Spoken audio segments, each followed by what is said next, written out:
Welcome to the Classes Permanent Podcast. Today is Tuesday, March 3rd, episode 25 here.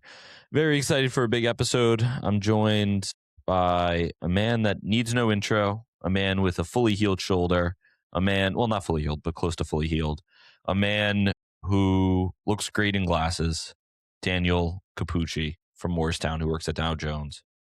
Hey, how are you? Good, Pucc. We have a big episode here. We're going to get into a weekend recap, talk a little bit about some of the big games that happened this past weekend. We got Arsenal-Chelsea, Old Firm Derby. We'll talk about a midweek preview. We got Premier League, we got Copa del Rey, I think Italian Supercoppa. And then, of course, we will hopefully get a Mystery 11 here at the end. We'll figure out what we're going to do there for you. Should be a fun episode. Should be a quick one. Let's get into it. Away we go.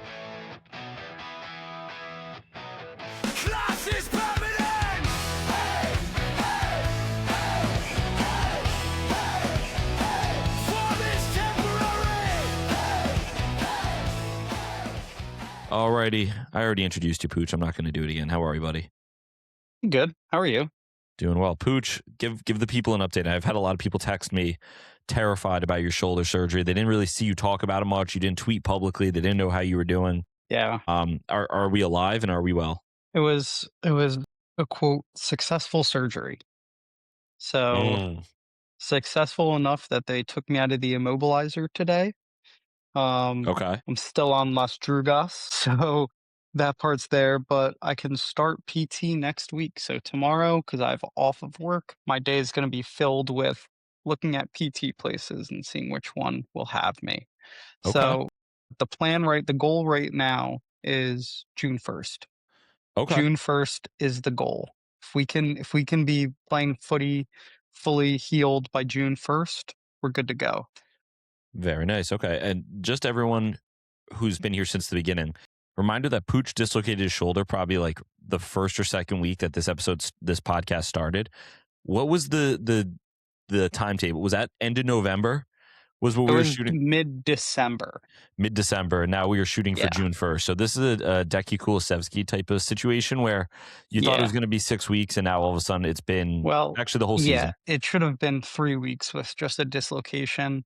But it turns out when you dislocate your shoulder 5 times over a period of 5 years, probably going to tear your labrum at some point. So yeah.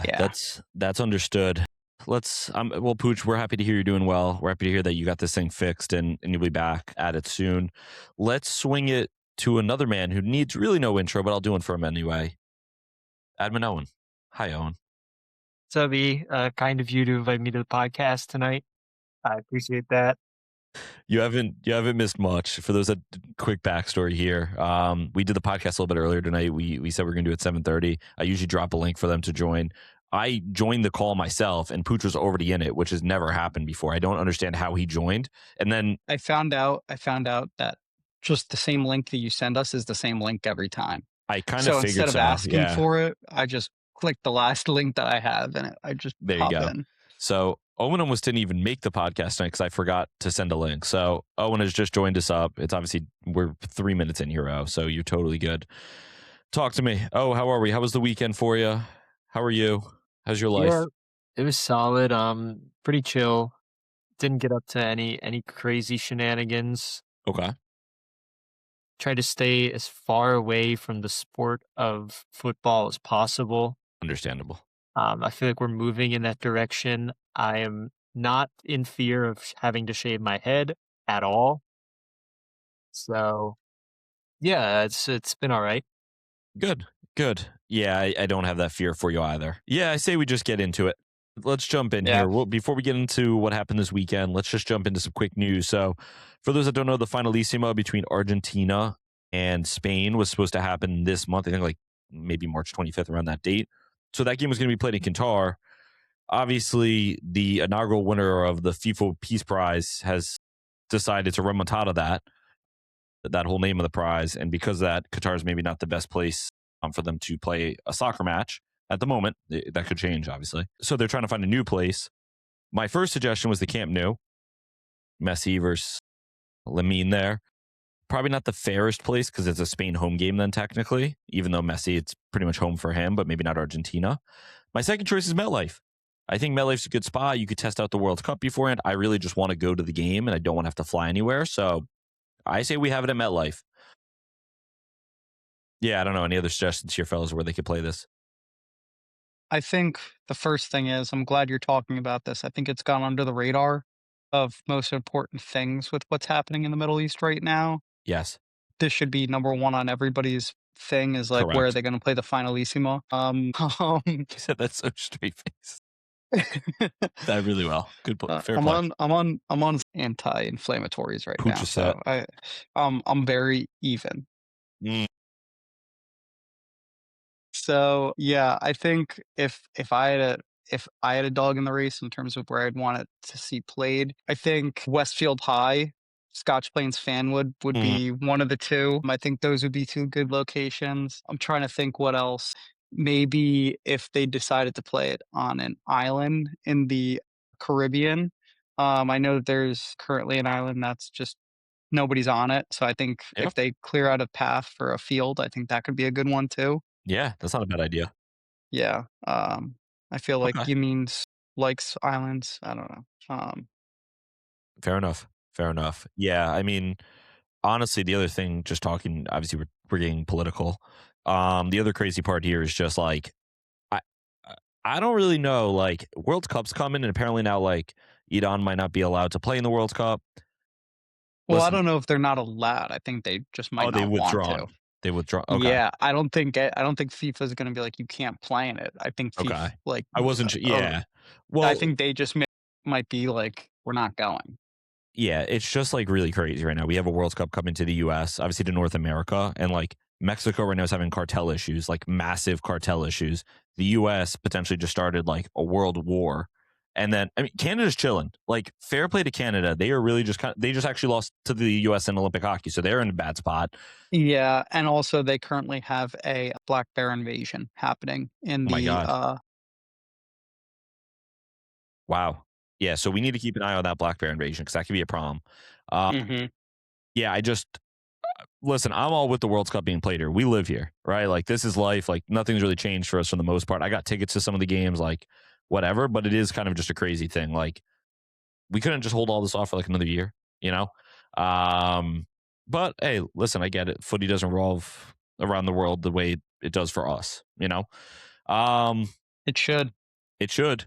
It should. Imagine you just handle all problems. We talked about a Republican Democrat game, right? This is why, yeah, that would be great. This is why whoever wins the FIFA Peace Award really needs to do a good job of like, I think that award will come in handy. I think it'll get a lot of stuff done. I think whoever Yeah. has it will try and do the best for peace in the world. Yes. I don't That's know true. who has it currently, but I'm sure they're doing all they can to make sure that there's peace in the world. I would say, yeah, and they're doing an okay job. They're doing an okay Who job. has it? I'm not aware at the moment, honestly. I don't really follow these awards. I'm more of a Ballon d'Or, Pucc award, and then Yeah, same. I mean, I'm just in it for the ball. Like I don't yeah, like these. I know some people call them like made up. Like I know some people are like, oh, FIFA's just trying to do this so that they can like put goodwill towards like hmm future events and stuff like that. FIFA everybody should know this already. FIFA is not a corrupt organization at all. not at all. Nothing in their history has shown that they're corrupt. So, like, for people saying that these like peace awards and stuff like that is like whatever, like all this different like bad things, like stop. Like, it's not a corrupt Loki, organization. Loki, they should give it to Florentino Perez next year. He's done a He's lot. done a They're not. lot for the game. Yeah. Yeah, that was me and Pooch being sarcastic for I think 6 straight minutes. So if you didn't pick that up, just understand. Shame on you. Yeah, Shame shame on on you. you. Time to look in the mirror, have a coffee. I don't know. Yeah, I'm not going to talk anymore on that shit. Whole thing is bullshit, ruining my life. I'm 25 and can't buy a house. I'm doing a podcast with Pooch. Respectfully, this is honestly one of the only good things going for me right now, and I get to see Owen twice a week, which is great. I didn't actually ever want Owen to be the actual producer or admin. I just wanted to get a chance to get some more FaceTime with him, and I felt like this was a cool way to do it. All right, Pooch, you had a good one here. I totally forgot to mention this. I think, yeah, it happened on Friday. Champions League bracket is set. So let's talk this a little bit. I'm going to pull this up as we speak. Pooch, and you wrote any upsets? What was it? Any favorites? What are your initial, as an Arsenal fan, initial thoughts? Give me some of that. We'll go into Barca too. My initial thoughts are we have a clear path to the semis as for Arsenal, I think we have a good shot at making it there. I also think we got lucky with our draw, like side of the bracket. I think Yeah, there's a clear like tough side and not so tough 100%. side. So as a coulier as well, I do think Yeah, we also got an easier draw. But Arsenal, out of like the pods, so to speak, I think we probably have the easiest pod to like path to a semifinal berth. Um, 100%. think if I'm gonna I think there are a few well, I wanna get your thoughts first, but I'm sure you probably have the same. Yeah, I think I agree with you. So my understanding of it right now is, if I'm not mistaken, that maybe the year's not 2019, but I think the other side of the bracket, so they call it the silver path and the blue path. Arsenal and Barca are on the blue path. The silver path is like PSG, Chelsea, Gala, Liverpool, Real Madrid, Man City, Atalanta, and Bayern Munich.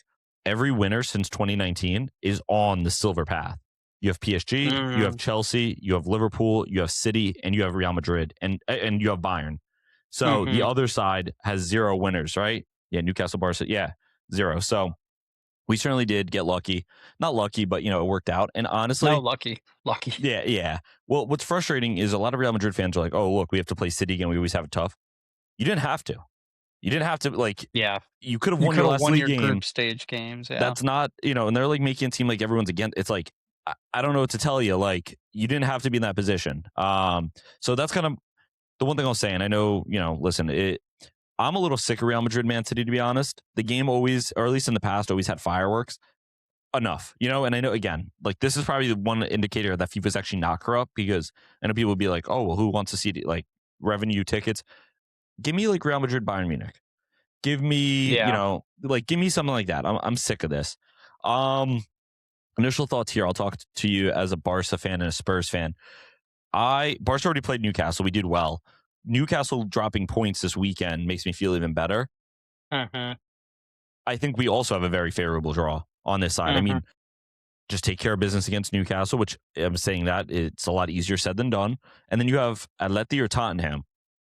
I mean, Atleti, obviously, we'll see what Barca do against them in the midweek, but like Tottenham right now, like, beautiful time to play them. Beautiful time to Yeah. play them if we get them.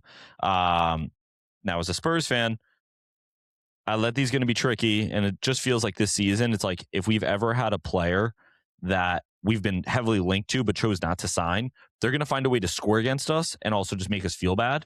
And this is a perfect time for Adamola Lookman to score against us Hmm. and Johnny Cardoso to drop a masterclass, because we actually own like 35% of his rights, or I don't know, and a Gio Lo Celso deal in the past. Spurs fans know what I mean. But yeah, I mean, as a Barca fan, I feel very confident. I mean, I would put money on this semifinal being Barca Arsenal. On the other side, this is where it's going to get interesting. I mean, PSG Chelsea, I lean PSG, but Chelsea could totally pull that through. Galatasaray Liverpool, my heart says Gala, like, just out of the vibes, but they struggle against Juventus. Liverpool are a much better team than Juventus. We'll see. City versus Real Madrid. I actually think City's going to take care of business very easily here. Like, very easily here. This is not a good Real Madrid team. Atalanta, Bayern, I think Bayern are going to steamroll them. Bayern are one of the best teams in Europe, and I think they're not spoken about enough. Newcastle, Barca, I would take Barca over Newcastle. Atleti, Tottenham, I'm going to probably just take Atleti, but I would not be surprised if this Spurs is like last year's Spurs, where they just somehow turn up for these Champions League games and still, and like, they're going to finish like 17th and make it to the Champions League semifinal or something. Yeah, Arsenal over Leverkusen, and then I would probably take Bodo over Sporting. I don't know why I would go against Bodo Glimt at this point. Maybe, obviously, against Arsenal, I'll take Arsenal, but at this point, I'm not going to bet against Bodo. Any upsets? The only upsets, again, like I said, would be Gala and maybe Bodo. I think this will be kind of a, what's it called? Chalk.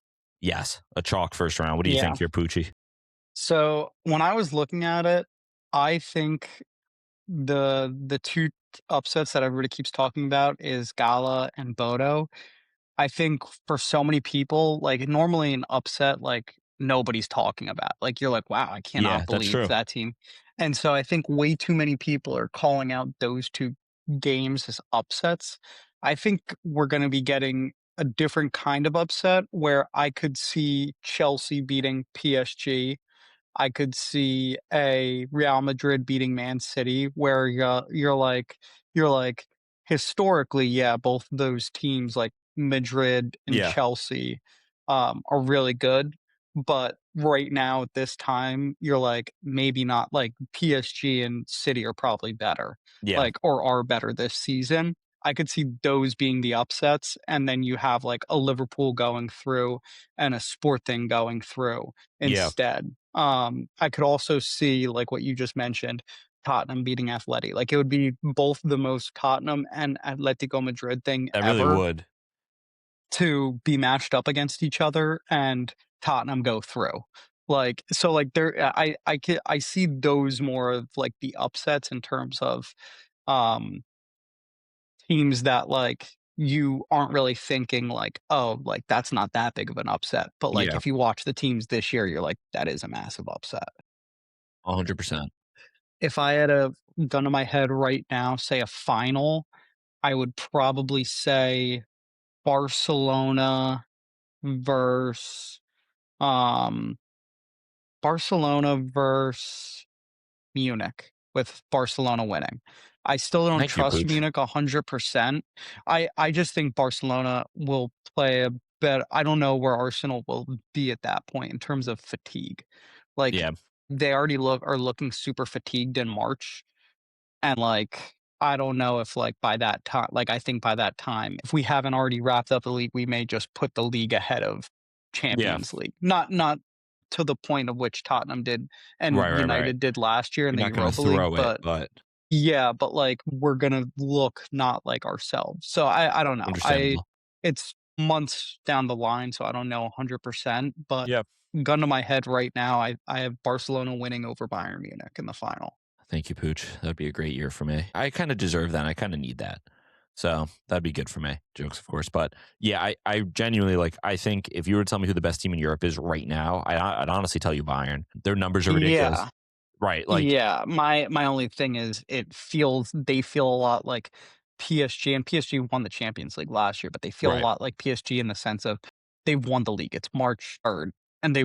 Right. they won Right. the Bundesliga, like, they have nothing to play. They could basically sit Musiala, Pavlovic, Kimmich, like, all their Yeah. best players, like, during the weekend, and then just throw on their best starting 11 against a City or Madrid or Liverpool and go through.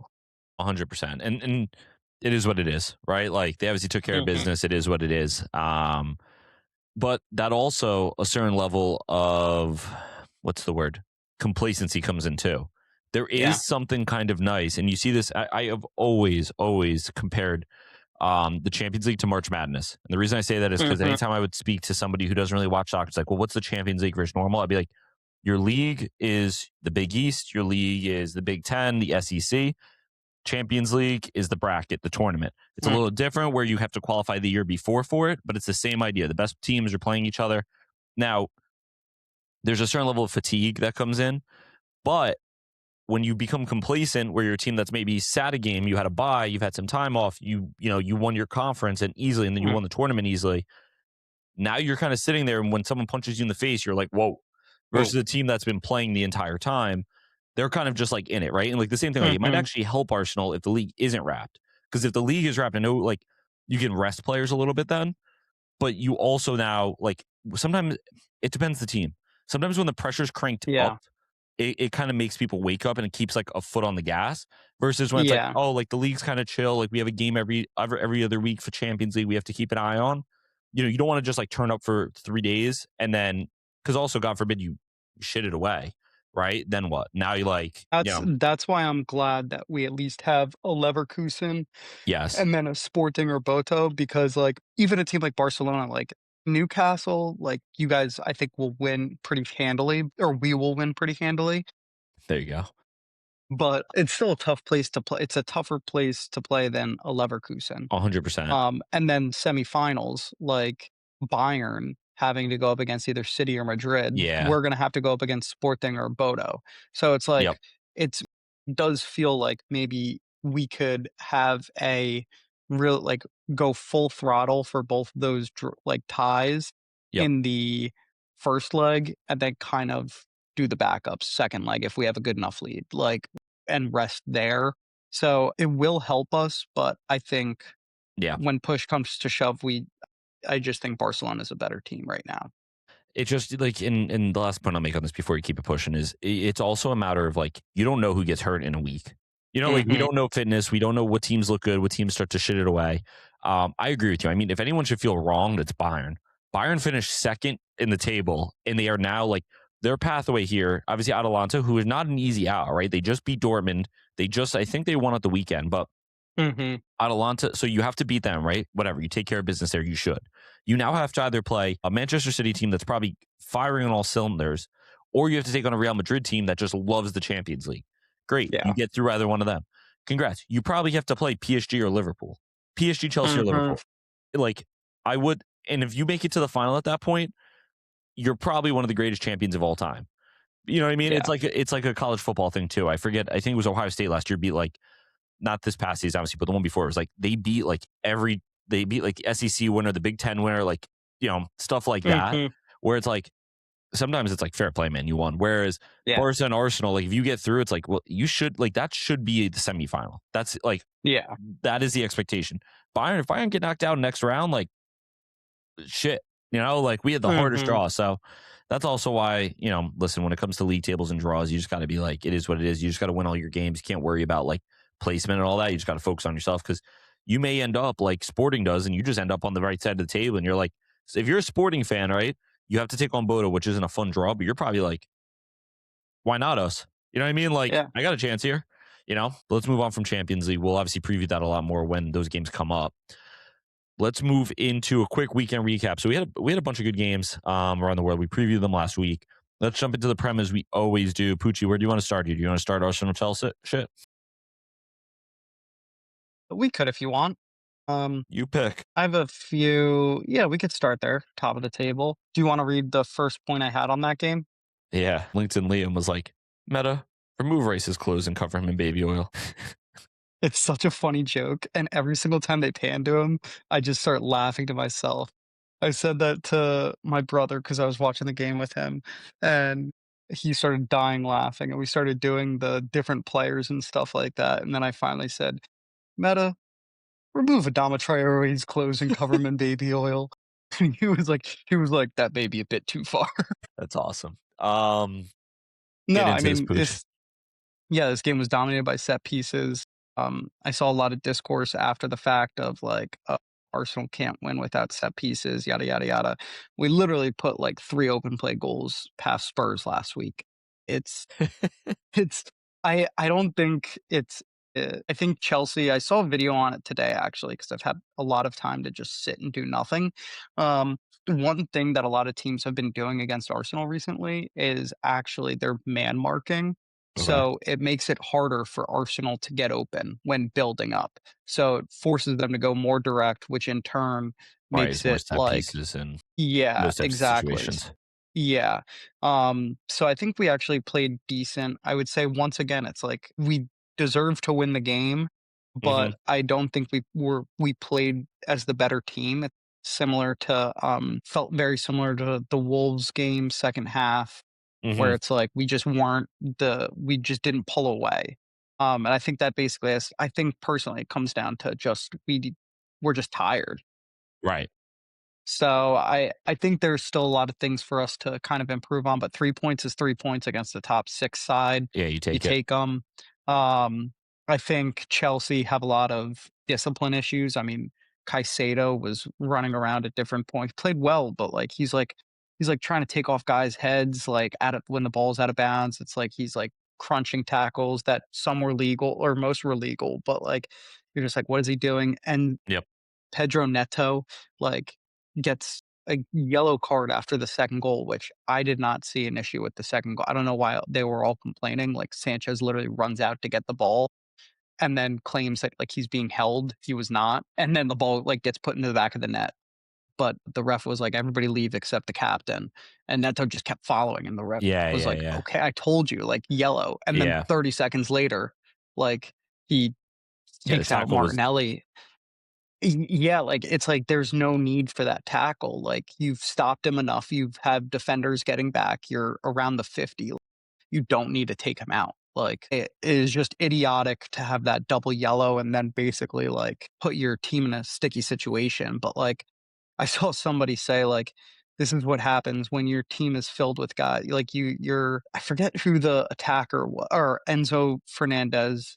Your captain is they caught on camera singing racist songs, and then one of your star center backs has 50 points on his license, Wesley Fofana.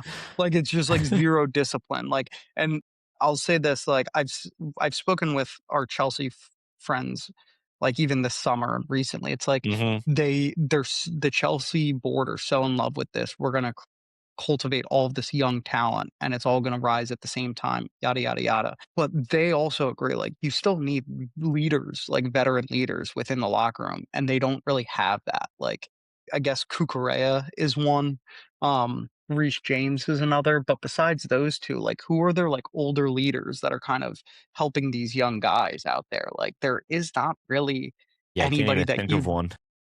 yeah, there's not really any on this Chelsea team where you'd be like, "That's a good guy to have in the locker room," like, Yeah, to kind of who is their oldest player? I mean, that's the manager's job. It might be Pedro Neto. I think he's like it might 27. be. Maybe Robert no, maybe I guess Reece James, maybe. Kukurea? Cucurella might be too, but Cucurella is still kind of young. I'll look No, that I up. know he is, but, like, it's just one of those things where it's like, this is like, stuff like this where, like, you're getting I think they have the most red cards in their club's Premier League history this season, and it's just, like, stuff like that where, like, they keep 11 men. I wouldn't be shocked if they draw the game with us. Yeah, Like, it's stuff like that where it's like, that's where you need that veteran leadership to be like, "Hey, no stupid fouls," or, like, yeah, the captain to yell at the players, like, "Get away from the ref. He said, 'Do not come near him. He's gonna card you.'" Like, yeah. That's so, I don't know. I don't wanna talk too much on this, on Chelsea, but I do think it's like it feels like the same stuff over and over again with them, yep. where it's not really I don't think it's necessarily the player's fault. I think it's more the board's fault. Yeah, there's something nice about having some older heads in the locker room. I think, Mhm. especially with cultivating like for a while, like Lewandowski and Gavi were like best friends. And like you'd be like, what do they have in relation? But it's like honestly, that's exactly who I want him hanging out with because it's the It's like also like it's like work. Like, right, everybody has right, that, like that friend at work that's, like, yep, 30 years older, has, yeah, like, a wife and kids, but will still, like, get a cheeky pint with you at, like, happy hour, or, like, yeah, will talk ball with you, like, at the right. company happy hour. They still chop it up exactly, and Yeah. it's just important though too because like they've seen it all. And at Mhm. 18, 19, and I mean, obviously the Chelsea tour, I just looked at it. The oldest players were Robert Sanchez, Cucurella, and Tosin Adarab Tosin Yeah.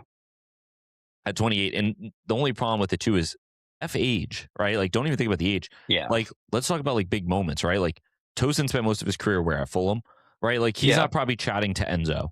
Like, there is a certain Mhm. level of like pedigree that comes with it too, where like a 25-year-old who has played on the best teams in the world probably has more say than a 30-year-old that just got signed to be the third string goalkeeper, Yeah. right? Like, uh, Saka probably has a Even bigger voice in your locker room than Norgard does. Yeah, yeah. I mean, he's one of the captains, and also like, but even like what we've seen in the past with Arsenal, like Jorginho, the past couple of years doesn't get a Yep. lot of playing time, but all of the players love him. Like Yeah. he is considered, like they've said it, like he was really good with like the young players coming through, Yep. like Asaka, like about professionalism, like Smith Rowe like said that I think it was Jorginho and somebody else that left were like good to have because like they just teach them how to live to be a professional Exactly. instead of going out to a club on Wednesday after training, like go home, read your Bible, Right. Right. That's more like like stuff like that. SEC football right there. But so yeah, Yeah, same idea. like if Chelsea was an SEC football school, they'd be Georgia. Like Yeah. Yeah, they would be. Chelsea fans are just going to hate this segment. But all right, I watched the game. I thought it was a good game overall. All I'm going to say here, and I'm not even talking about his talent wise, Gabriel got player of the match again. And I just don't get that. I mean, he played well, but like player of the match, I'm not sure about. I don't know. I probably would have given Saliba for the I don't goal. know who I've given it to. That's my point, though. Or like I've David Raya was terrific. You know what I mean? Yeah, although I did see something which made me think it was like, short-armed goalkeepers are great for comps. They were like on Yeah, that yeah, yeah. last save in the 93rd minute, they were like, Courtois would have just like caught that easily, but Raya makes like Right. a spectacular save.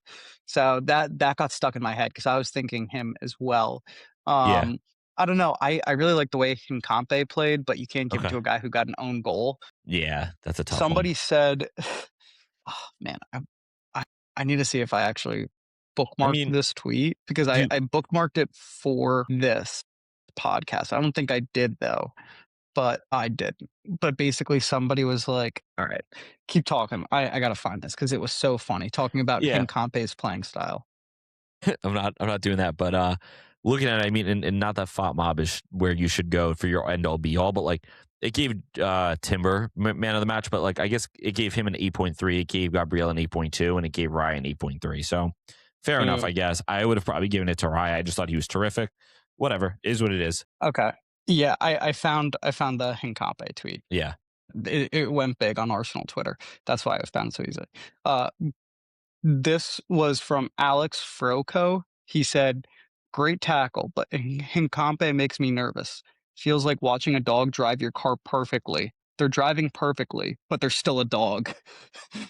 Which I think is, like, perfect to, like, describe his playing style. Like, you watch him and you're like, "I feel like that he shouldn't be doing some of the things that Yeah. he's doing. He's doing it perfect, like, great, but, like, Yeah. you're still like, he should not be doing like, that is not something Yeah. he should be doing." It's funny. This is again where like just being a Spurs fan is so fucking frustrating. So Hincapié was a player like I Yeah. was begging Spurs for years, especially because he plays like a left center back. All this, they don't sign him. Now he plays for Arsenal. He looks good, and I'm just like, I know they made a move for him last summer, and he ended up choosing Arsenal, whatever. But it's just like there's players like this all over the league right now Mhm. that are like starting quality things like that, and you just watch them play well, and you're just like what are we doing? Like I don't know. And I guess every team could say that about all these players, but I guess my point is it's just like you consistently see it all the time. Like Yeah. I mean, if we're going to talk back to 2019, we were about to sign Dybala and we were about to sign Bruno Fernandes and we were about to sign, Ruben Diaz. Like heavily linked. We didn't sign Dybala because of image rights. We didn't sign Bruno Fernandes because I think the fee, and then Ruben Diaz, I think, chose City, whatever. Those three players, if I'm not mistaken, maybe not Ruben Diaz because he obviously played in the Premier League. Dybala wins Serie A Player of the Year that year. Bruno, I think, wins Player of the Season in the Premier League. And then Diaz was like Defender of the Year in the Premier League. Mhm. And it's just like, we're like so close. It's like so close to making correct signings, and we just don't. And it's like, whatever. And I just see these guys that I used to rate at other teams doing well, and whatever. Let's talk Spurs then. Spurs robbed again. So Fulham won 2-1. Congrats to Fulham. Yeah, so for those that don't know, I don't understand how we've been on the wrong side of this call every single week. It feels like the past 5 weeks straight. So this week, a Fulham player pushes off on Radu Dragusin. Header, they score. Fulham win 2-1. Iwobi also had a banger, whatever. But that's the goal that changes, decides the game. We have now, I think, had 3 goals disallowed and 2 goals allowed against us that have all changed games that have had to do with this whole push-off bullshit. I just need consistency. We're going to get relegated off some bullshit. The tactics are horrific. The players are horrific. I think the board just wants to ride this out until the summer in the sense of, yeah, like, we'll just try and survive until then. Like, and I guess there's nothing they could do at this point, but it's also like, it seems like everyone at the club doesn't want to talk about being relegated. Like, it's not a possibility. They almost feel like, oh, we don't talk about it. Like, it just won't, like, it's okay to say the word. It's okay to talk about it. Like, I know you don't want to, like, start putting fear, but, like, it almost is more scary to me that it's like, they're too scared to, like, address the elephant in the room. And they're just like, oh, we're all upset. I don't know. It is what it is. And we make every team look terrific. Fulham played, like, the most basic footy of all time. And they win. Teastel comes off the bench, and he's the only one that shows life. Pedro Porabak is actually huge for us because we actually have a proper right wing back playing right wing back, which is like mind blowing. It's mind blowing watching like not Archie Gray have to like try and figure out right wing back at 21 years old. Paulinho keeps starting at center back. I'm over the Paulinho experiment at center back. What else should I say? Vicario's not a great keeper. Yeah, well, if Vicario at this point, right? Like it's pretty clear he's probably going to leave in the summer. I think Inter want to pay us 30 million for him. Fair. Take him. No problem. You can have him. The thing about Vicario is he's kind of like what you're talking about with Hincapié sometimes. Sometimes he's the dog driving the car perfectly, and you're like, holy shit, what did he just do? But then you're like, Gucci though. You know what I mean? You're like, Yeah. all right. Yeah. Well, and he apparently, like, when he signed for Tottenham, he was like, I was so like, I'm so in love with the club. Like I would have like, I don't know, I would have signed my name in blood and walked or something to the club if I had to. Guy's passionate. Guy cares. I'm about it. He's part of the leadership group. As a goalkeeper, he terrifies me. He comes flying out for like headers. He mistimes things. I don't know if you guys saw this highlight. I'm assuming Owen watched the game. Did you see the free kick? I Yeah. remember watching it in real time and being like, oh, no one, like, I saw they were going to let him take the free kick. Makes sense, whatever. But I remember, like, the first thought that hit my head is he's running up to the ball and there's no one in the box. There's, like, no one, like, lined up. Like, the second thought is he's going to kick the ball. As he kicks it, I see the path of the ball. I'm like, oh, someone must be there. My third thought is, okay, goal kick for them, no problem. It literally was like watching pro clubs when someone just presses the wrong button and you just kick it 70 yards out of bounds to the right or left. And you're just like, yeah, guy, like hand up, or, I thought someone was open. Yeah. I mean, we're obviously very banged up as we get healthy. The other thing is like Kevin Danso doesn't play until like the 80th minute. It just like the selection doesn't make. I also think I saw somebody say this, and I agree 100%. Richarlison, I think, is probably the greatest get the ball out of the back of the net guy of all time. All time. Like, of all time, like, every single time he does it, there's something going on, and I love it. I don't like him, but I love when he picks the ball out of the back of the net. Richarlison, if there was, this is like a, in like lacrosse, there's like a FOGO, like face off, get off. Yeah. Richarlison It would be great in that, but don't put him on before the 80th. This is the only time I'm okay with an 80th minute sub. And I say this in my Spurs group chat all the time. Oh, and I still got to add you to that, by the way. The only problem is you have like one of those weird phones with the green, and then it like resets like the group chat, and I don't want to be that guy. And I like the background that we have in the group chat. But he is like, we'll be down 4-0. Richarlison comes on and he just scores like a shithouse goal in the 83rd. And you're like, well, he got his. And then he goes and fights for the ball back. And you're just like, it doesn't matter if it's 4-0. It doesn't matter if it's 2-0. It could be 1-1, right? But like, he is going to score in that 80th minute. Actually, it will not be 1-1 because he does not actually get his relevant goals, is my point. But it's just funny. I'll be like, Richarlison coming on, 83rd minute goal, like expect it. It's like the 84th and he scores like a shitty little tap in and then goes and fights the goalkeeper for the ball. Also, meta, have Richarlison fight for the ball. Yeah. He's the type of guy that like you kind of want on your team, but you don't want to rely on your team. Yeah. If that makes sense. Like, he's the perfect backup striker. Perfect backup striker as long as your striker's Harry Kane. Yeah. Or if you have like someone else that could play striker too, where you're like, I don't need to rely on you, but I'm going to give you decent wages. You'll sit on the bench. You'll be a passionate player. And in cup games and then like maybe like injury crises, like you're going to work your fucking tail off. I will never say I hate Richarlison. I will always love, like, Richarlison gives me a lot of like Lucas Moura in the sense of like, love the club, passionate as fuck. Definitely hit a ceiling. Brazilian. Well, yeah, of course, Brazilian. Hit a ceiling like talent wise, but I like have never ever hit a ceiling with like work rate. You know what I mean? Mm-hmm. Like where other players, maybe it's like, damn, like they had so much more left in them talent wise. It's like very clear they're limited, but they are going to put in a fucking shift for you. And you like, all you could do is clap for them. You know what I mean? It's like, you know what? Fair enough. You're the only one that put on the shirt today and cared. Oh, some Spurs fans like, oh, he's got to start. He's got to start. He's the only one that cares about the badge. And I'm like, that's not really a reason why I do. And then you watch him start, and then you're like, bench is good. I'm like, I care about the club. I want to put me in. Actually, I probably would put myself in at like the 6 or 8 and just be a progressive passer. Start pulling the string, whatever. Yeah, I don't know. What I will give myself credit for is last episode, I did say I was worried about the Fulham fixture. I'm kind of chilling the rest of the way here. I've looked at the fixture list. I feel good. But the Fulham one, like this one scared me at Craven Cottage. We'll see how we do. Palace, I don't know. I'm done with Tottenham right now. Oh, and you wrote here, saw a rumor Tudor is already on the hot seat. You didn't get AI'd. It's like I've been seeing a lot of insiders talk about this just because it doesn't seem like he's fully grasped. And he might not be the best fit. And I think here's the thing. Spurs move incredibly slow with everything. So by the time they've made a decision to fire him, there's going to be like one game left. You know what I mean? Like they're not like a Chelsea who are ruthless. It's like the owner is like, you know what? Like this isn't working. Let's make a decision. Spurs are like, it feels like they have to ask everybody in the club what they think. Then they're going to go back and ask them again. Then they're going to go ask ChatGPT. Then they're going to make sure they miss the opportunity to do so and then go and ask everybody again.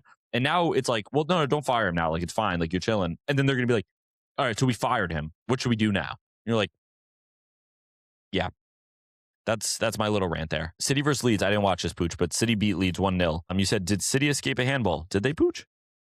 It kind of looked like this. I forget what City player it was, but it did like hit his hand like on a corner, Okay. and they didn't call it. That's why Daniel Farka got mad at the end of the game, and he ended up getting a red. But I watched a bit of this game. It literally, once City scored that goal, it was like wraps. Yeah. Like it was like Leeds actually looked like they could get a point out of it, and I was like, oh, this could be interesting. And then once City scored that goal, like they basically controlled the game. But that's what I'm saying. Like a City, where we talked about it last week, where it's like a City of like yesteryears would not win this game 1-0. They would win like like it would be demolition Yeah. job. So that's why I'm saying I still think that it's not the City of old where we're like, 100%. oh, they're going on that run again, like Pep's on that run. But they still got like the Arsenal game against Chelsea. You still, all that matters is the 3 points. Nobody's gonna look back at that game in May and be like, that's where City won the league when they Yep. beat Leeds 1-0. Yeah, I mean, I would, and I agree with you, right? It is definitely a different City team, which is fine. Teams are going to go through ups and downs. It's a different Arsenal team this year, right? Like it just is what it is. I will say there is something in still being able to get results. And you just obviously mentioned that, but like not just being able to get results, but like a team like City who are used to winning that game comfortably by 3 or 4, they're not often in positions to win a game 1-0 and hold on. If that makes sense, like that is like an innate skill in itself, especially in title races. Barca are not good at that. Barca are not your 1-0 team, right? Where they're going to sit like Barca needs to kind of win a game 2-0, 3-0 to feel truly safe. City kind of feels the same way because of the way they play. It is a skill still, but yeah, we'll see how this heats up. It's getting exciting. I'm going to be honest. Like I'm impressed by Arsenal taking 3 points at Chelsea again. Like we talked about that game, but being able to take those 3 points, like that's massive. You just got 2 against big rivals that are going to probably put the most pressure on you the rest of the way. I guess City, you have another game with City, but then who else do you guys have the rest of the way? We have That's a bunch of note. mid-table. Yeah, like a bunch of mid-table still. So it's like we have Brighton this week. So like that's always at Brighton is always a trip up game for us. So like we got to be on our P's and Q's. Yeah. 100%. But we can move on because that was basically like it was kind of a game. Yeah. Let's talk then. United 2, Palace 1. United are just, they continue to win. And Michael Carrick is getting a job done. He has now got Benjamin Sesko in great form. And Sesko Fender. The reason I wrote this down here, so I actually shout out to, we already have producer Mike, so we're going to call this director Declan, who is kind of our resident Manchester United fan. He texted me this. He said, if you haven't recorded the weekend recap and want Sesko content, he flipped the switch when Carrick brought in Berbatov to have a conversation with him. And he also grabs Bruno Fernandes after like every game, and they stand on the field and walk through a bunch of the snares that happened that match. So it looks like Sesko has kind of unlocked a new level. Student of the game is what Declan said. He's in good form. I like the idea of bringing Berbatov. I think Berbatov, Amy, is a Spurs kind of cult hero too. But I'm going to say something, and I think this goes for a lot of young strikers. Young strikers remind me a lot of young quarterbacks. It is such a confidence position, and teams give up on people so quickly because, like Darwin Nunez is 25 years old. He could come back from Saudi in 2 years and look like Osimhen because of his physical tools and just be like more mature.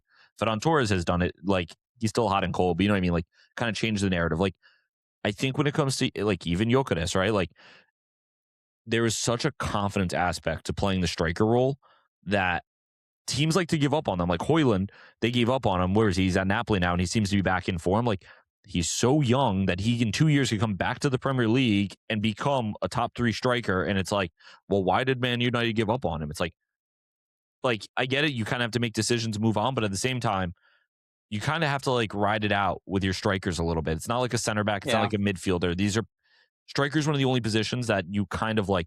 It is a very statistical position. Midfielders, like Pedri's not a big goal and assist guy, but he could just play well, and you're like, all right, good. And if he doesn't have a goal and assist, you're not like, oh, he only has 4 assists this year, right? Maybe that'll be a little low, but you know what I'm saying? Like if a striker plays really, really well, and I think someone that was famous for was Bobby Firmino. If you look at Bobby Firmino's stats, you're probably like, dude was ass. But then Bobby Firmino, what he does on the field is so valuable, right? Mm-hmm. But again, history books will probably not be super friendly to him unless people tell the story versus somebody like I don't know, who's somebody that like John Fleet Maiteta. You'll look at him and be like, damn, Maiteta was probably a better Premier League striker than Firmino. If you just look at pure stats Mhm. and you're like, all right, I don't know. That's probably hyperbole, but that was my rant on Good. Sesko. Great word. Thank you. Working on Yeah. those. Yeah. I definitely think he's turned a corner. I also think it's just the formation too. Like moving to a 4-3-3 is more conducive to the Yep. players that they have Got it. and things like that. I think they got a little lucky. I mean, it was a red card, but Yeah. like Palace were up 1-0, and then they get the PK to make a 1-1, momentum shifts, and Yep. they win the game. But I think you called it on the Friday show, where you said that this seems like a game Palace could take from United. Yep. And it looked like that to start. So, good for United though. I I don't want United to be good because I hate their fans. I'm already seeing stuff like Yeah. the United fans being like, "We're in a title race," and it's like they're down 10 points, and like it's like what are we talking? Come on, guys! Like you guys could not have been in the cold in the wilderness for that long, and then come back and be like, "Yep, we're back. Never left, Hey, bitches." it's And technically then a you're just race. like, In the Olympics, even when Bolt was running, someone had to come third, fourth, fifth, sixth. All right. "Yeah, So to be yeah, fair, they are in a title race. That didn't mean they're not maybe competing for first, but they're in a title race. yeah." Yeah, I mean, again, like I don't really hate United. Back in the day, me and one of our buddies, Camp, I used to have an alliance with him because I was a Spurs fan. He's a United fan, and we both like. There's no real reason for either team to not like each other. In the same same thing with Liverpool. Like I don't really like Liverpool because of the Barca Liverpool stuff. But like as a Spurs fan, like Liverpool doesn't really bother you, right? The same way Mhm. that Arsenal, Chelsea, West Ham, like the London teams might. Yeah.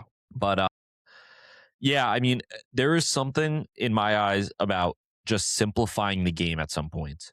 And that's what I Mhm. feel like Michael Carrick has done to like Amarin was such like a dictator of tactics that you can't fit, right, like what is it, like round shapes and square pegs, right? Like you need to be able to play with what you have, and you also need to get the most out of your players. That's part of managing, right? Part of managing isn't like, I think everyone's become so fucking obsessed with like tactics and like, well, if he steps in, like there's something about like, are you a player, like are you a like in American sports we call him like a gamer, right? Like maybe you don't look the best in training, maybe you don't always like, you don't fit the tactics, but like you just show up and you ball, right? And you're able to get results. Kobe Manu.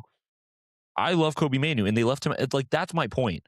You're leaving talent out in the dark because they don't fit your tactics. But like, what is that doing for him, and what is that doing for you, right? Mhm. And that's the point. It's like, how do you fit him in your tactics? That's part of being a manager. It's part of man management. Is how do I take the best players I have on the field and mash them into, how do I fit them into this? And yeah, of course, sometimes like if you're going to play a certain style and the club's going to back you, like Pep, no problem because then you have the money to go and buy, sell, whatever. But like when you have a guy like Kobe Manu who's sitting on the bench, it's like how does he have no role in your team? And you just keep like ostracizing him. Oh no, he has to like figure it out. He has to fit. What are you talking about? I don't know. Like Mhm. for me that doesn't make sense. So I'm assuming once United get very good, they're going to become annoying. But as of right now, like I don't hate it because I do feel for their fans because I think United and Spurs fans have had a very similar past couple of years. Only difference is we won the Europa League and they didn't. I don't know. Relatively. Who you don't agree with that? I think you're doing yourselves a disservice by saying, like, we're in the same boat because the minute Yeah. that they get good again, you're going to say, well, we beat you in the Europa League final. And they're just going to go, we have X amount of Champions League, we have X amount of Premier Leagues, all from 20 That's years true. ago. That's true. Like, it's That's like the true. minute that they get good, you can be like to them, like, Yeah. hey, we're boys, right? Like, Yeah, and they're gonna I be mean, like, we did beat you that one time in the Europa League, and they're like, "We don't even care about Europa League. We're a Champions League winning club. Like, what have yeah, you yeah, done?" yeah. Da da da da da. So that's why I'm Fair. saying just be careful because I used to be this when City first got good because Yeah. I always have hated United. I was like, "Oh, good for City, man! Like they're actually like it's cool to see like this team do some good things. They got Balotelli, and then now it's just like they're all dickheads. So it's Yeah. like Yeah. I know another team that's like that. Chelsea. Well, them for sure, but they've always been dickheads. There's a certain team that is doing very, very good this year, and their fans have now are comparing their players to the greatest of all time. Arsenal. Yeah. It's just so funny when I'm you're not a like, part of that boat though. I'm not in that boat. Yeah, You that's know me. You know me. the You know Arsenal fans on I'm social not. media are We like, could we could we could legitimately go bar for bar right now with that goated Barca team because I know that's who you're talking about, and Arsenal, and I guarantee you there is probably 10 players that I would say are Barcelona in that team and like one Arsenal guy. who was that one Arsenal guy? I am curious. Well, I mean, let's just do it now. I mean, I would Goalkeeper. probably say Victor Valdez over Raya. Fair enough. I wouldn't argue super hard either way, but fair enough. Yeah. Right back would probably be, I mean, Danny Yeah, it's Danny Alves. Alves. But like from a personal standpoint, I'd probably want Timber just because Alves has some allegations, but like that came out. That's not on the field. We're talking strictly on the field. Okay. Who was the center back pairing? Was it PK and Puyol? Puyol. Yeah. Yeah, both of them because they've Wow. actually won shit. Well, they've won stuff. Like if you Okay. want to That's where I thought you were going like to put the one in. no Okay. left back. Who is your left back? It was Eric Abidal, probably the year or if we're talking like 2009, it was like Eric Abidal. I mean, he's kind of a legend, and Yeah. Arsenal don't really like. I'd probably put him in, and then your Yeah. 3 center mids, probably all 3 Yeah. Xavi, get in Busquets, over ours. and Iniesta. Who's the right wing? If we're talking 2009, this might have been the year that we did. This might have been the first year of the false nine. So it was kind of like Messi. It just depends the day. It may have been like Henri and Pedro, or it might have been Villa and Pedro. So just keep it as a front three, like rotate it. Obviously, Messi's in, and then I'm going 2009. If we're going like 2011, No, damn, no, no. We'll go 2009. So you're saying Messi on the right wing or down the middle? Messi was on the right wing, but he played as a false nine. So I mean, if you want, you could put him in the I false would, nine spot. But yeah, I would probably go because like I would probably go Saka would be my one over Pedro, over Pedro. Yes, I would go I could see that. Saka, and then I would go Messi, and then who? Ronaldinho on the left. No, not 2009. He was already gone. It would either have been Eto or Henri. Like Well, yeah, there you go. but like either one is better than Martinelli or Trossard. Right, So right, like right. that, like it would literally just be like Saka, and that's if you decide that you want Messi in the false nine. Yeah. Oh, Like Yaya Torre used to be in those Barca teams too, because Iniesta played as like the left wing, at least in the Champions League final. But that's yeah. not So that's not what I'm but like debating. yeah, but like that's what I'm saying. Like anybody that sits there and is like Declan Rice would get in that team. No, Declan Rice would be on the bench and he'd Yeah. maybe get 15 minutes a game. Yeah. The front three, Like just to give, was Henri, Eto, and Messi. So Henri, Eto'o, and that might be tougher.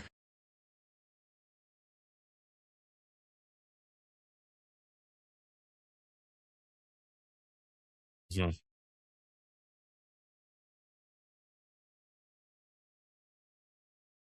I'd probably just put Saka at left back. Could do it. could do that too. You could do that too. Yeah. Owen hates us right now. All right, that was fun. Let's Pooch redeemed himself, or fans. Real quick. So Wolves beat Villa 2-0. Yeah, they're just starting to take people down with them. Fair enough. No, I it didn't watch took us this. down, took Villa down. I didn't watch it either. I was getting surgery. Fair enough. But I did see that. I mean, that's a pretty big rivalry, or Is it? derby. Yeah, because they're both from the Black Country. It's like those two, Birmingham City and West Brom. They're all from the same area. I did not know that. Yeah, so it's like all 4 of them. It's like Yeah, the it's West basically like Midlands Derby. it's like a London rivalry basically. Like it's not yeah, it's not like Spurs Arsenal, but it's Spurs West Ham where you're like this is our 1B. Um But yeah, no, I just think I mean Spurs or sorry, Wolves beat the record. They're not going to be the least points team. And yeah, they're just taking down teams one at a time. I also think Villa we're about to see a catastrophic collapse. Yeah, I could see them going down to like 6th or 7th place. Thank you, Owen. Yeah, that was basically all I had from this game. fair enough. Everton beat Newcastle 3-2. Again, did not watch this game. Didn't watch it, but I followed along. You know, the Toffees are only 5 points out of 6th, Yeah, which is kind of crazy. Like they're I unreal, man. They're a good team.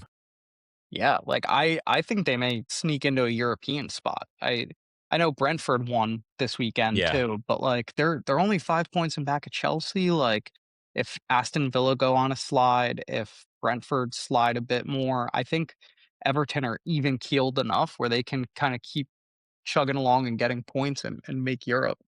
100%. 100%. I'll rip here real quick around the world. Barca beat Villarreal 4-1. Lamine gets his first career hat trick, and this game gave him 100 goals and assists for his career at 18 years old. To put in perspective, because I think people like to compare him to like Haaland, Mbappe, Messi at this age. Haaland and Mbappe at this age had around 25 goals and assists. Messi had not made his debut yet. Or if he did, it was no, I don't even think he made his debut. Like, this dude is sitting at a table right now of at least like young wonder kids with like Pele and R9. Ridiculous player. I'm like begging you, and this is to the listener. If you do not watch him regularly and you feel like maybe you didn't get to enjoy like Messi on the way up because we were younger, like watch a Barca game. I don't care if you root for Barca. Like, just watch Lamine Yamal. He plays like Neymar, but on like the right wing. Unreal. Super just like ethical hoops, man. Like really just ethical hoops, like a fun baller. Whatever. Watch a highlight comp. Like, he just does things and you're like, this is like, it just feels good. It's like satisfying. You know, it's not just like, sometimes you get these wingers who are very, I said it the other day about somebody, but like, you know, Lamine plays with like a certain finesse that like Neymar had, but then you have like these wingers, like maybe Elise, and maybe I'm wrong about Elise because I don't watch too much of him, but you watch a lot of these wingers who are very like what I call like crossover, where like when they like hit a move, it's like watching a crossover in basketball where like it's a hard cut and then like to the hoop, but then you have like Lamine who's like a James Harden, right? Who's like Euro stepping beautifully to the lane. You know what I mean? Like, there's just something different about the Going to game. Magic City. Ooh, Magic City on a Monday. He likes the wings, but it's just a different level of player that you do not get very often, and it's just so pure when you watch it. It just he just moves in a different way. Pause. But yeah, Barca have a big game this midweek. But big news that came out today. So Madrid lost to Getafe 1-0. Mbappe has got this knee injury. Real Madrid says he does not need surgery. The reports he might need surgery. And Madrid are right now like in a little bit of a spiral. Obviously, they took care of business against Benfica, but like they've been dropping points in La Liga. It seems like they're a little banged up and hurt. Raul Asensio is hurt. Mbappe is clearly hurt and probably needs to start to rest because it's a World Cup year and like, you know, that should be a big focus for him. But yeah, I hate Getafe. Getafe is probably a top 3 team, top 4 team. We did that a couple first episode or so with that I hate. So tied the bandanas together this weekend or today to watch Madrid's downfall. We'll take it. The bandanas have been cut. We're back to hating each other. Betis and Sevilla draw 2-2. So this is the big derby that we talked about the other day. Really, really great game. Always fun to watch kind of like these derby games that you maybe don't always always recognize. And then let's go real quick. So Old Firm ended a 2-2 draw. Celtic come back from 2-0 down at halftime, which was a big game for Hearts, right? Hearts are in first in the Scottish League. Yep. Rangers right on their tail. Celtic are a little bit behind them. So both teams only taking a point from this really helped them out. They do play again, I believe, this week in the Scottish Cup. Pucc, did you watch this game? I watched clips. I'm going to be honest. The biggest clip I saw was 74-year-old manager Martin O'Neill getting into the scrum at the end of the game. I didn't see that. You're gonna have to and send me that was that. awesome. Yeah, it was awesome. He's like in an Irish accent. I'm not going to try it right now, but he was basically like, "Come on, boys, come on, get out of here, get out of here!" Like what are we doing? But That's it was awesome. just really funny. I also found out about the Scottish League, has nothing to do with this game, maybe it does. The last 5 games of the season, they split the league into a championship zone and a relegation zone. So since the league is, I believe, 12 teams, it's the top 6 are the championship zone, and then the bottom 6 are the relegation zone. And the last 5 games, you play each of the team in your zone once. So, like, it could come down to, like, if Hearts are, like, 5 points in front of Celtic, who's in Okay. 3rd, like, they need to play Rangers, Celtic, and then the 4th and 5th place teams to end the season. Same thing with relegation, where it's like you could be in the relegation zone, but, like, still get out of it by playing, like, you don't have to play a Rangers and a Celtics and Wait, a that's kind of Celtic and a awesome. Hearts. Yeah. That's kind of I awesome. literally found it out when I was, like, looking at the FOTMob for the Yeah. season, for the Scottish League season, and, like, I looked at last year's because I was like, "Oh, who won it last year?" And then I saw that it was like that, and I was like, "That is actually interesting the way that they do it." Like, That is, I mean, it's probably not the most fair because everyone playing each other twice, I think, is the most fair. But it well, is, I think yeah. Go on. yeah, I just think it's because there's only 12 teams. Okay. So it's like you have to play like you're playing each other like 4 or 5 times already. So it's like you're just like last 5 like last year, I think Celtic won by like 20 points, like the Right. league. So it's like it doesn't matter at that point for like because nobody's gonna catch Celtic anyway in those last 5 games if they're up by 20 points. Yeah. But like it in a year like this where it's like you could see like one of 3 teams could potentially win it, it might actually mean something where you're like, this is truly a 6-pointer against Rangers. Like, Yeah. if we beat Rangers, they're now 6 points behind us. Like, we separate a gap. Like, so it is like playoff football type of thing. Yeah. All right. Good stuff there. Good reporting there, Pucc, because that's interesting. I think the viewers will enjoy that, or listeners. I call them viewers, but they're listeners. Real quick, Pucc, talk me through this Juve Roma game. Unfortunately, I missed it. I saw it was a 3-3 thriller. I saw people texting back and forth about the game saying it was awesome. I unfortunately was. It was a really good game. Okay. Unfortunately, we lost. We had moments where we probably But you should have lost? won or drew. So it felt Okay. like it felt like a Yeah. loss because they scored in like the 93rd. I mean, we were up 3-1. Yeah. So I truly feel like the defense for the first time this year let us down. Yeah. Daniel Malin, that before the game, they showed a stat where it's like, I think he has 5 goals in 6 games, and he's our leading scorer. So you remember Yeah. when I was talking about in the January window, like we need offense, we had 0 offense. He scored again today, like on the weekend. So it's like he's our leading scorer, and he's only played in 7 games for us. Like we're finally starting to get the attack working, but this game our defense didn't work. Chico Conceição had a crazy banger. Okay. That's It Francisco was Coensao, to be nuts. clear, right? Yeah, Okay. yeah. Making sure. They were calling him Chico I on like the that. broadcast. I like They were that. like, "Chico with the goal," and I was like, "Who the fuck is Chico?" And then I was like, "Oh, it's Francisco Conceição." That's awesome. But yeah, so it was a really good game for a neutral, for a Roma fan. Feels like a loss, feels like a lost opportunity to make up some points with 2nd place and even push ourselves further into qualifying for Champions League. But we're focused on Europa League now too, so There you go. All right, good stuff. Como beat Lecce, 3 points off Roma. Are you worried? Pucc is not worried. nope, not worried. Wow. He's not worried at all, though. Honestly, at this point, yeah, go on, O. Like I said, he's just had this smugness all year as that gap has gotten smaller and smaller and smaller. He's arguably getting smugger and smugger and smugger, but it's not gonna last. Our Como boys, we do have a big game at the midweek. We'll talk about the preview in a little bit, but our Como boys just keep winning, and this was a big draw. Like I said, we are now 3 points off of Roma, which, for those who have not figured out, Owen and I do not care about us qualifying for Europe or anything. It's just we have to finish above Roma, and that's our big goal now. And I honestly, most people in If Italy, you guys don't, you got to go to a Diddy party. why do you get to make all the bets? That can't be a fair punishment. I'm Yeah, gonna be honest. What do you mean? I don't think I have to explain that.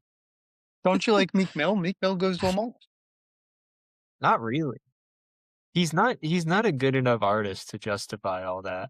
he really. Meek Mill or Freak Mill? Anyway, Yeah, we're sniffing Pucci's ass. Our Como boys, we coming up. We Comoing up. Bayern beats Dortmund 3-2. Kimmich 87th minute goal. I didn't watch this, but I saw some of the highlights. Bayern are just a well-oiled machine. Good for Dortmund. Dortmund feel like they're just always going to be in every game, but kind of just lose them. They're just like we are like almost good enough to win games. I don't know. In Champions League, it feels like they keep blowing shit, and in a Bundesliga, I mean, they're second in the Bundesliga, but still, like that was a big game that they could have won and maybe kept the title alive. Yeah, I've a rant loading. I haven't fully formulated it on Dortmund. Maybe I will Okay. by Friday. Ooh, But I definitely have a rant brewing, but I don't have all my facts straight right now in my head to give it to you right now. give it. No, I don't. It's gonna come off. It's not fully concocted yet. It's like 80% of the way there. Okay. Fair So like enough. by Friday, I should have a good rant on Dortmund. Fair enough. Hey, I can't. I'm good with that. Real quick, Philly versus NYCFC. NYCFC ends up pulling out a late minute winner. I don't know if either one of you watched this game. I just watched it because I Nope. think, yeah, I just watched it because it was on. Was that last night? Maybe Yeah. 2 nights ago. 2 nights ago, I thought. 2 nights. 2 nights, right. Today's Monday. No. It was on Sunday night. But yeah, 2 nights ago, I guess, technically, from when those are listening. NYCFC put on the 17-year-old Seymour Reed, who's a striker.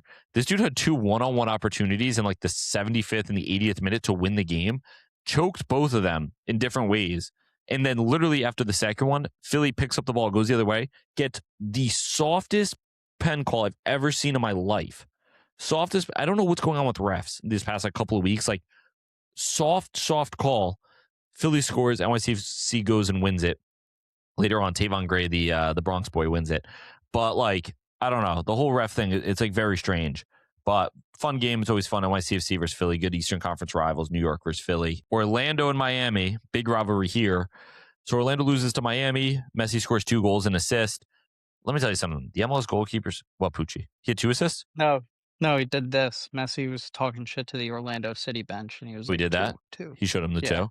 Yeah, well, Yeah. Messi's a different person in the MLS, honestly. He's like developed this attitude he never had, but kind of an older guy. I guess he's like, fuck it, we ball. But his free kick, it's like, oh, great, Messi scored a free kick. Then you watch it, like the goalie like just kind of dove and just didn't hit it.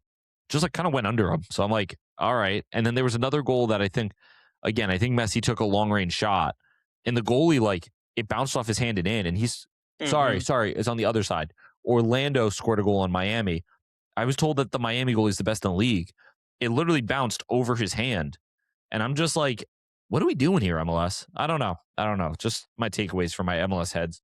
I know Red Bulls as well got a big win this weekend, and they have like 2 16-year-olds and a 17-year-old who are leading the league in goals or something, like balling out over there. They got a big win over New England.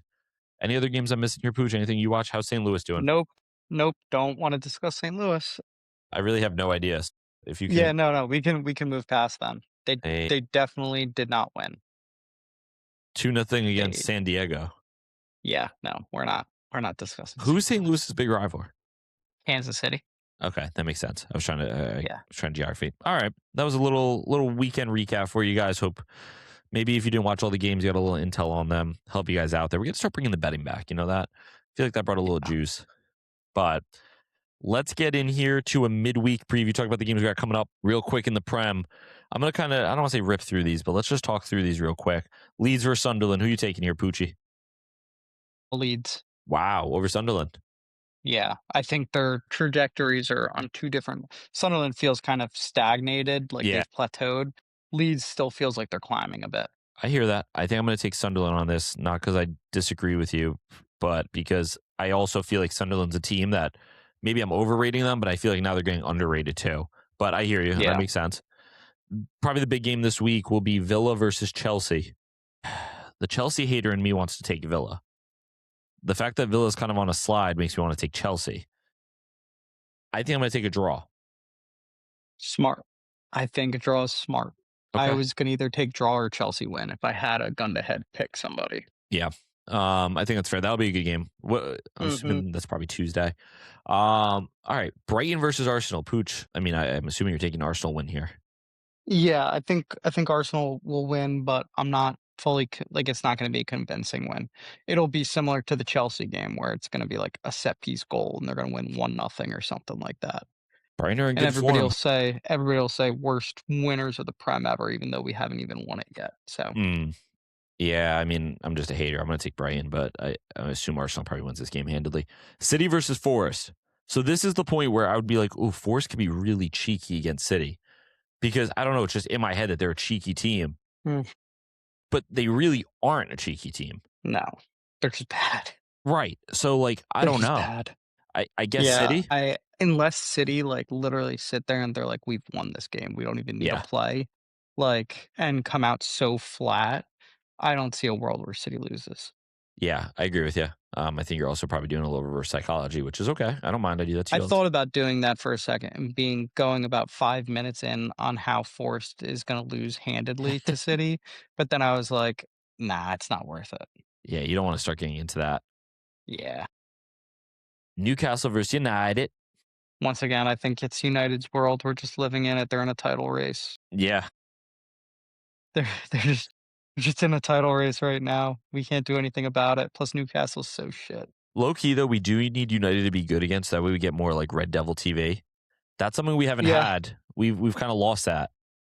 We've just been into what's his face? Who's the bigger fella who's in his bedroom In his bedroom? talking about the game. What's his name? Not He's angry so funny. Mark Goldbridge?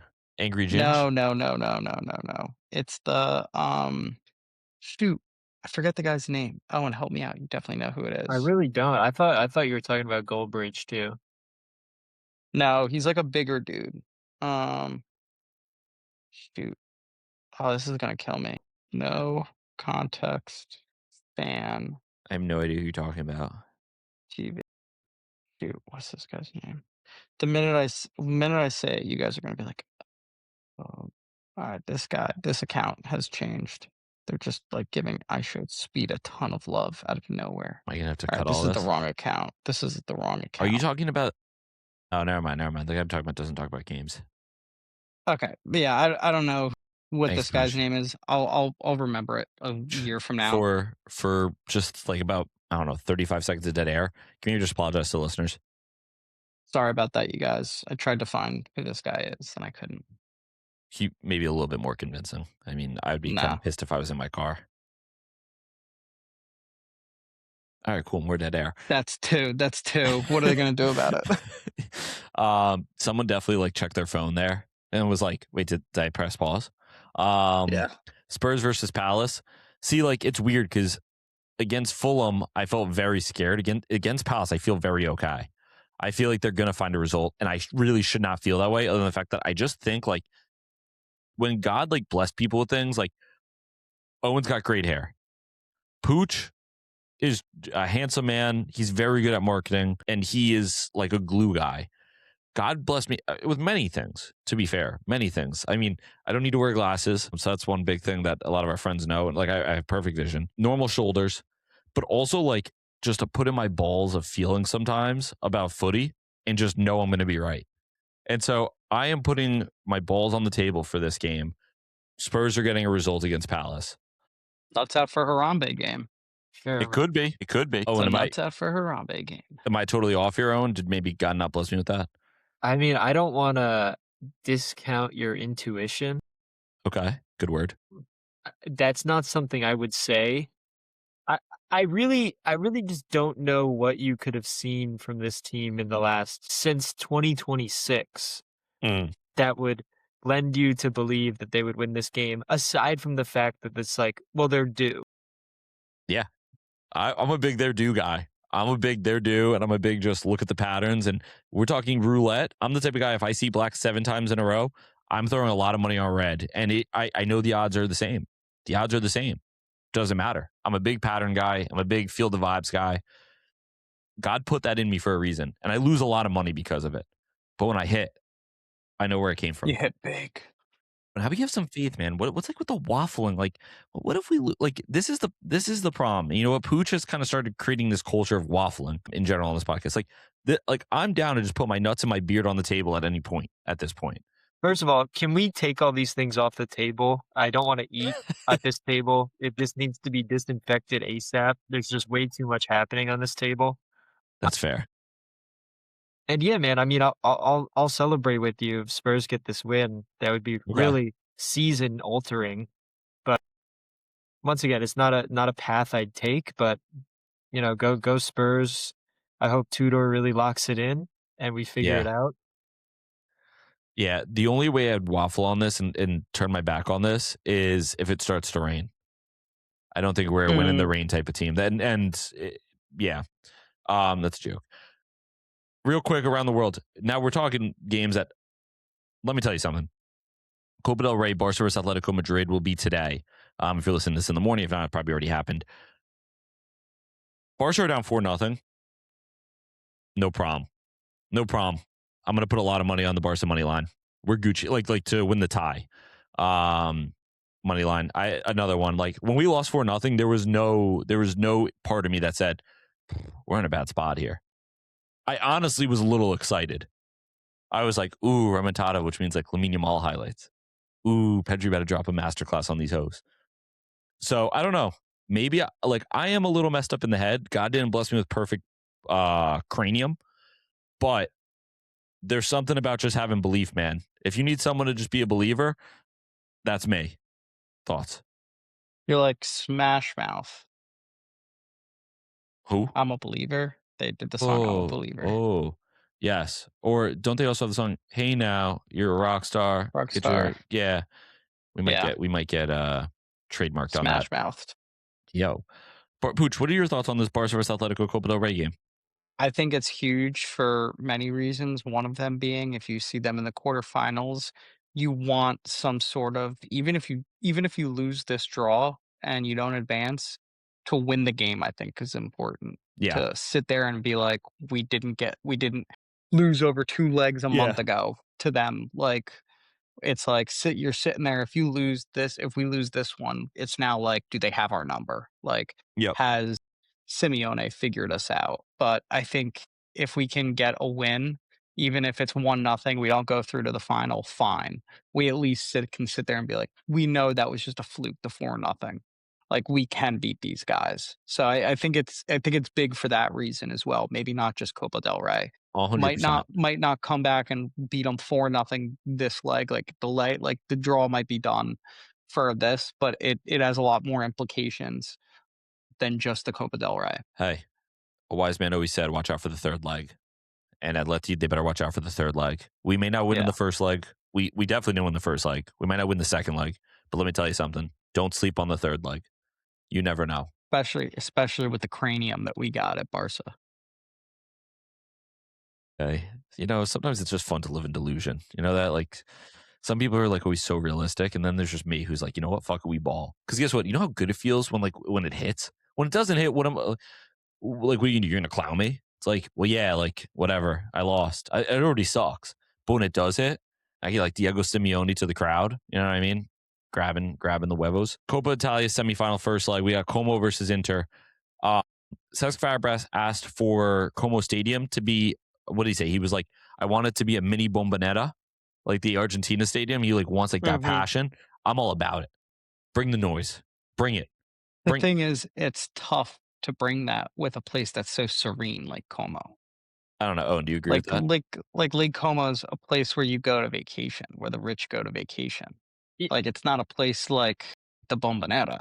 I So understand what people he's don't. saying. It's like you walk into the stadium and you don't wanna rip somebody's head off. You just wanna, like, sit back and, like, appreciate the environment. That being said, I think when you got a football team in this sort of form, I think it's hard not to take your seat at that stadium, to look around you, see the community, see the excitement, and not just wanna rip somebody's head off. Mm, So, I think they'll be able to find that passion because, like I said, they got these boys playing some nice footy.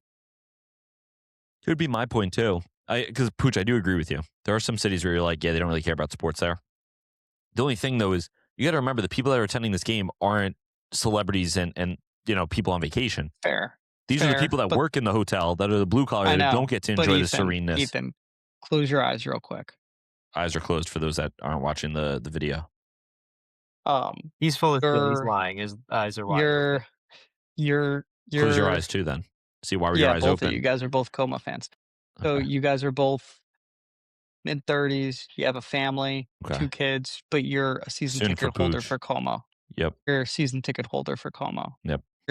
Your mornings are spent going to the, local market, getting your Mm, breakfast, maybe going for a swim in the lake. Your afternoons are spent at working. You work, construction. So it's a hard life, but it's a good life. You get home, you have dinner, most likely pasta carbonara, maybe go for another dip in the lake. wow. At that point, you're going to the game. Are you in a mood to get rowdy, throw some flares, maybe throw a couple punches? Or are you in the mood to kind of just relax and watch some footy for the night? Like you're like, No, what's your mood? I'm rowdy as hell. No. I'm rowdy Yeah. as hell. Maybe This you're not. On the opposite, if you're in Naples, you're probably rowdy.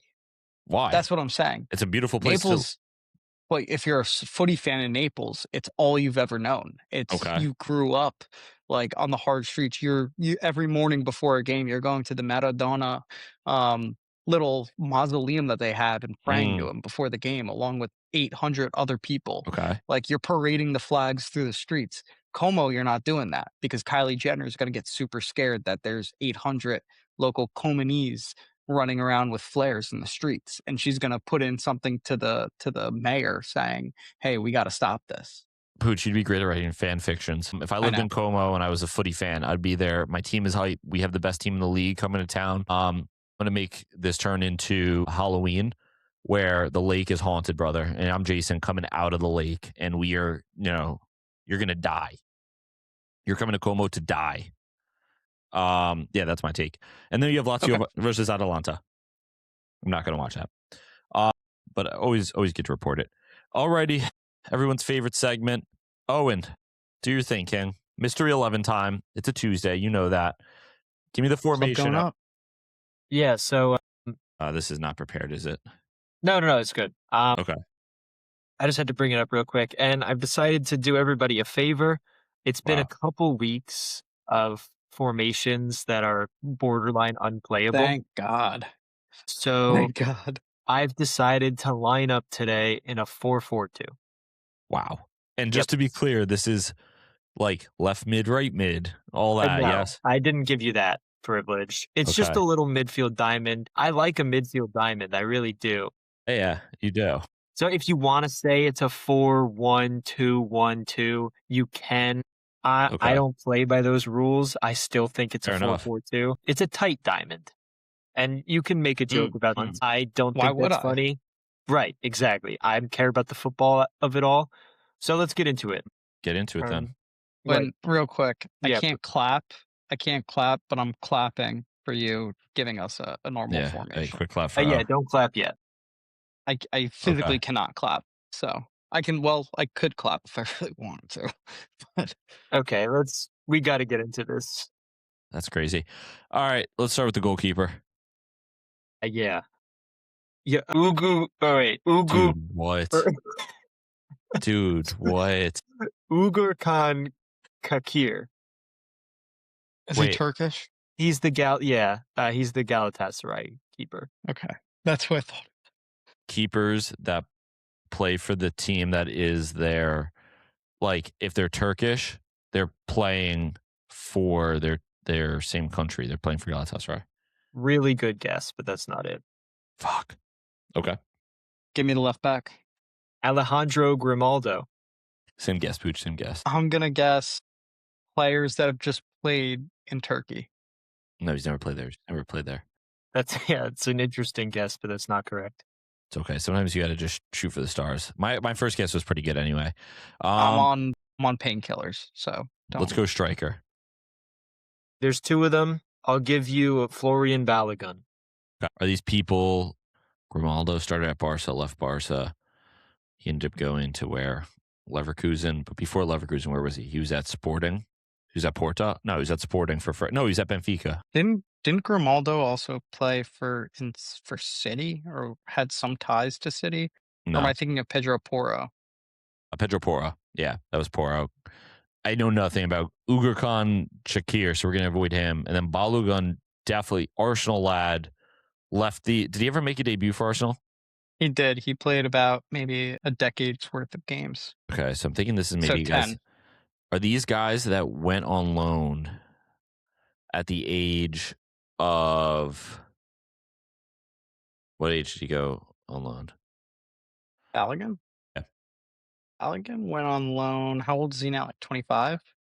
Probably like 19, 20 he went on loan. Yeah, 19 years old. They went on loan at 19 years old. No. Okay. That was a good guess. Other striker. Good idea. The other striker is Vangeli Palvidis. He plays for Olympiacos now, correct? No. He plays for Benfica. Benfica. But he's Greek. Yeah. Maybe these are all guys that played for Benfica. No, Balogun never did. Good. I'm wondering, my first thought is there maybe a dual nationality here? No. Maybe. Because that's a big thing with Balogun. I mean, they all went on loan. Like, they have all been on multiple loans. Could it be multiple? They've been on multiple loans? They've done multiple loans? Because the goalkeeper has. I looked. He's been on multiple loans. Yeah, so they all have been on multiple loans. Is that your guess? Yeah. Yeah. That's not it. Fuck. Give me the right back. A right back is Fredrik Solvold. Dude, Photo Glint. wow. Hell of a job there, Pooch. You don't watch Bodo like that? I just don't know the names like that. That was one hell of a pull. Ethan, could it be that they've all scored a goal in the Champions League this year? No, the goalie didn't. Are we sure? Remember he did did he? Let me No. look. Wait. We don't know. Didn't one of the goalies score in the Champions League this year? Yeah, let me look at the No, but that goalie. was Trubin. That was Trubin. But maybe this guy did too. No, Let me just do a quick check. Quick check. I got a yellow card. Maybe That counts. they're their team's leader in yellow cards. No, Balogun wouldn't be. Oh. I do think it might have something to do with Champions League though. Sovold has only a goal, no assist, no yellows, no reds. Is this wait, I got it. Are these players that have played 100% of the minutes for their teams in the Champions League this season? That's not it. Fuck. Okay. Yeah, you could. Sorry, Pooch. I just kind of like stole your thunder. No. You're all good. I'll take the attacking mid. Okay. You know what? I think I have to give that to you because it's the prompt was the most minutes played in the UCL this year. But I don't think you would have guessed that had I said no to that first question. Yeah, I probably would. Yeah, I would not have guessed that at all. I was out on minutes after that. And they've played every match for their team, if not the full 90. It's the most minutes in the entire competition. Okay. So there might be like one or two players where that's not true, but for the most part, that is true. So I have to give that to you. Vamos. Okay. Hey. Huzzah. Don't do that again. That was some weird shit, man. You just ruined the vibe. You know, you're getting muted for 2 minutes. Look at me, man. I told you, sometimes, like, God bless me with just, like, balls. That just, like, sometimes I know shit. And good cranium. Great cranium. All right, look at that. You know, it's kind of refreshing to get one that early because usually Pooch and I are really in the gutter here. And after the footy golf, I think the fans could have used a little bit of a shorter episode. Poor guys probably fell asleep around hole 6. They woke up and they're like, oh, they're on the back 9. It was 9 holes again this Friday. Yes, sir. Hopefully. I don't know my map. That's true. Pooch is at home. His home in Jackson, New Jersey. Best. Yeah, you were really cheating. Yeah, any exciting announcements anyone wants to make before we wrap this thing up? Congrats to David Montgomery for being traded to the Houston Texans. Good comms. Good comms on that. Just wanted to shout him out. I think he's a listener. Yeah, I noticed that there was one listener in Detroit, and out of all of Detroit, I actually figured it probably was him. Yeah. Want to also just, if we can, Pooch isn't listening anymore. He actually stepped away for a second. I don't know if he's even listening to this part. If we can all just start a hashtag under whatever our newest Instagram post is, just hashtag thank you Pooch, or hashtag, you know what, how about forever Pooch? Just to make sure like he knows that he's loved and we care about him. We are Pooch. Oh, yes, we are Pooch. Pooch is spelled Pucc for those that don't know. Let's do that. Hashtag we are Pooch. Yeah, and maybe we could spell it the French way because he loves French. So B-U-I. No, it's O-U-I. Okay, I'm done with this bit. But Hey, what's up? What I miss? Hey, Pooch, nothing. We were just talking something to follow the socials. But okay. Sorry, I had to pee. Other than that, enjoy the games this midweek. If you trust my balls, put a lot of money on the things I said. And if you don't. Maybe we should start that fade Ethan's balls counter. And we see what does better, my balls, people's confidence. I'm so fried. I don't smoke marijuana. I'm just very tired. I work 4 jobs right now, and I run a podcast, a very successful podcast. I love you guys all. Have a good one. Peace, love. Class is permanent. Form is temporary.